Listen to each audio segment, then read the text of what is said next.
Il existe une étendue d'eau que redoutent même les explorateurs les plus aguerris. En toute saison, vous risquez d'y croiser des vagues capables de s'élever jusqu'à la hauteur de l'emblématique panneau d'Hollywood, soit près de 15 mètres. Je fais référence au passage de Drake, ce couloir maritime reliant le Pacifique à l'Atlantique et s'étirant du Cap Horn, ultime pointe de l'Amérique du Sud, jusqu'aux îles Shetland du Sud en Antarctique. Sa largeur équivaut à la distance séparant Londres de Berlin, près de 1000 km, et sa traversée peut réclamer jusqu'à 48 heures. Certains marins estiment que cette traversée revient presque à voyager vers la Lune, tant l'épreuve se révèle exigeante. Même son découvreur, Sir Francis Drake, n'osa jamais s'y aventurer, jugeant ces eaux trop périlleuses et préférant le détroit de Magellan, plus paisible, quoique plus long. Ce passage a englouti près de 20 000 marins et plus de 800 navires. Les voyageurs désireux d'apercevoir l'Antarctique l'empruntent aujourd'hui régulièrement, bien qu'il demeure fréquemment qualifié de traversée océanique la plus effrayante au monde. La péninsule antarctique, destination privilégiée des voyageurs, ne constitue pas réellement une partie intégrale du continent. Elle s'avance vers l'Amérique du Sud, telle une main dont deux doigts semblent donc presque se rejoindre. Entre ces terres opposées, les eaux se resserrent, générant de puissants courants marins. Ce passage relève du courant circumpolaire antarctique, le plus vaste courant océanique de la planète. L'eau se rue à travers ce passage à un débit oscillant entre 95 et 150 millions de mètres cubes par seconde, ce qui accentue encore sa turbulence. S'y ajoutent des vents qui soufflent d'ordinaire d'ouest en est et qui se renforcent puissamment entre les latitudes de 40 à 60 degrés. C'est pour cette raison que ces régions portent les noms évocateurs de 40e rugissant, 50e hurlant et 60e déferlant. Les terres freinent les vents, d'où l'affaiblissement des tempêtes frappant l'Irlande et le Royaume-Uni lorsqu'elles progressent vers l'est. Or, la latitude de Drake est l'unique zone où les vents peuvent circuler librement autour du globe sans rencontrer la moindre barrière terrestre, ce qui les pousse à accélérer sans relâche. Ces vents puissants engendrent alors d'immenses vagues capables de heurter violemment les navires, atteignant généralement 4 à 5 mètres de haut, bien davantage que celles de l'Atlantique. Le passage de Drake recèle également des montagnes sous-marines invisibles depuis la surface. Le courant se contracte en traversant cet étroit goulot, projetant des lames d'eau contre ces reliefs engloutis. Ces vagues internes génèrent des tourbillons qui ramènent vers le haut des eaux glaciales issues des profondeurs.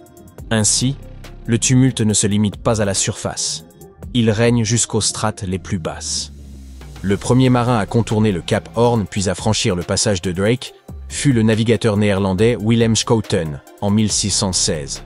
Toutefois, la traversée la plus illustre demeure celle entreprise par Sir Ernest Henry Shackleton à bord de son navire, l'Endurance.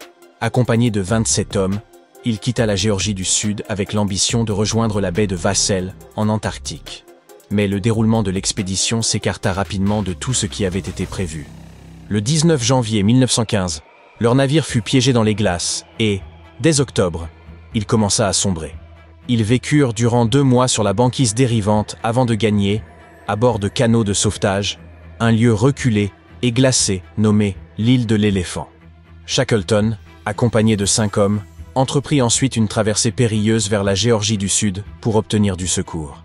Il leur fallut 15 jours pour franchir le passage de Drake sous des vents d'ouragan. Ils atteignirent finalement la terre en sécurité et organisèrent le sauvetage du reste de l'équipage. L'épave de l'Endurance ne fut retrouvée qu'en 2022, à 3000 mètres de profondeur.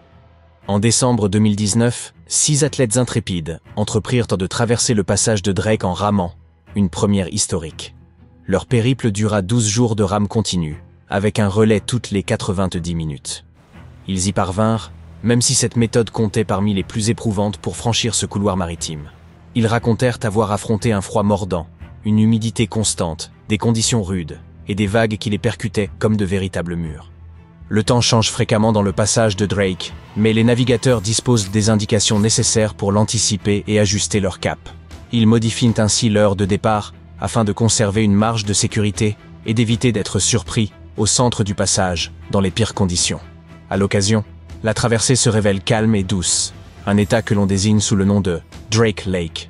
À d'autres moments, les passagers ressentent de fortes secousses marines, un phénomène appelé Drake Shake. Certains capitaines chevronnés, habitués au passage, affirment que le Drake Lake ne se manifeste qu'une fois sur 10 traversées. tandis qu'il rencontre le Drake Shake 1 ou 2 fois sur 10 voyages. Une goélette ou un kayak ne survivrait sans doute pas au voyage parmi ces immenses vagues, tandis que les navires modernes et les paquebots disposent de coques solides et de dispositifs de stabilisation perfectionnés. Le trajet n'est donc plus si périlleux, même s'il demeure une aventure éprouvante pour quiconque souffre du mal de mer. Si vous ne souhaitez pas courir de risques tout en voulant passer du Pacifique à l'Atlantique par voie maritime, et ce de la manière la plus rapide, le canal de Panama constitue alors l'option idéale. Dès le XVIe siècle, on songea à créer un passage maritime à travers l'isthme, lorsqu'un explorateur espagnol constata qu'une simple bande de terre séparait les deux océans. Toutefois, la présence de montagnes et d'une jungle impénétrable rendait l'entreprise irréalisable, et le projet dut patienter quelques siècles. Ce ne fut qu'en 1880 que la France, guidée par l'ingénieur responsable du canal de Suez, entreprit de construire l'ouvrage. Les équipes découvrirent rapidement que la tâche dépassait largement ce que laissait imaginer une carte. Le Panama figurait parmi les terrains les plus hostiles et dangereux pour creuser une voie navigable.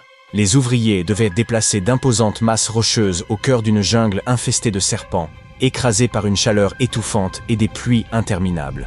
Durant la saison humide, les pluies torrentielles transformaient les rivières en rapides furieux et détrempaient les ouvriers.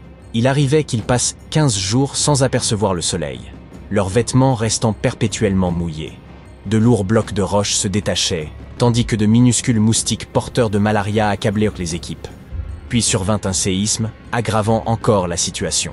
Face aux pertes humaines considérables, la France renonça au projet après 7 années d'efforts. Les États-Unis acquirent ensuite les actifs français situés dans la zone du canal et en achevèrent la construction en 1914. L'opération leur coûta environ 375 millions de dollars. Cette voie navigable de 80 km permet aux navires reliant New York à San Francisco de s'épargner plus de 12 600 km. Près de 14 000 bâtiments l'empruntent chaque année et versent près d'1 800 000 $ de péage, ce qui montre que l'investissement fut rentable. Un autre passage difficile dans cette région du monde est le fleuve Amazon. Long d'environ 6 900 km, il traverse 3 pays et irrigue un bassin où vivent plus de 30 millions de personnes. Pourtant, aucun pont ne l'enjambe. Les nombreuses zones marécageuses et les sols instables exigeraient des ouvrages d'une longueur considérable et des fondations extrêmement profondes, ce qui rendrait tout projet particulièrement coûteux. Construire des ponts au-dessus d'eau profonde demeure ardu, même si, ailleurs, les ingénieurs peuvent avoir recours à des plateformes flottantes. Le tracé du fleuve et son niveau varient fortement au fil des saisons. Durant la période sèche, de juin à novembre, sa largeur oscille entre 3 et 9 km. Mais pendant la saison humide, de décembre à avril, le fleuve peut atteindre 48 km de large et son niveau monter d'une quinzaine de mètres. Ces fluctuations empêchent donc l'installation de ponts flottants ou de pontons. Les rives du fleuve sont composées de terre meuble qui se déplacent et s'érodent selon les saisons, ce qui complique davantage encore toute construction. Il faudrait un projet véritablement exceptionnel pour surmonter l'ensemble de ces défis. Heureusement, nul besoin urgent ne justifie aujourd'hui l'édification d'un pont sur l'Amazone, le fleuve traversant surtout des zones peu habitées, où les routes majeures à relier demeurent peu nombreuses.